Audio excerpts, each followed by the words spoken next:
মানবতার সেবায়, মানুষের কল্যাণে এবং একটি সুন্দর সমাজ গঠনের প্রত্যয়ে পথ চলা আমাদের। আমরা সুজানগরবাসী ফাউন্ডেশন একটি স্বেচ্ছাসেবী ও মানবিক সংগঠন যা সবসময় মানুষের পাশে থাকার অঙ্গীকারে বিশ্বাসী।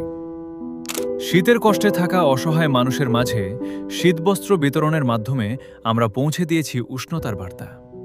পবিত্র মাহে রমজানে মাদ্রাসার শিক্ষার্থীদের নিয়ে আয়োজন করেছি ইফতার মাহফিল, যেখানে সম্প্রীতি ও ভ্রাতৃত্বের বন্ধন আরও দৃঢ় হয়েছে।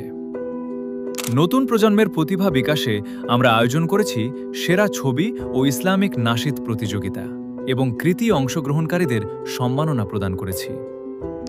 জনস্বার্থ ও আঞ্চলিক উন্নয়নের প্রশ্নে আমরা থেকেছি সোচ্চার। ওয়াই সেতু নির্মাণের দাবিতে মানববন্ধনের মাধ্যমে মানুষের ন্যায্য দাবিকে তুলে ধরার চেষ্টা করেছি। আমরা সুজানগরবাসী ফাউন্ডেশন, মানুষের কল্যাণে, মানবতার পাশে।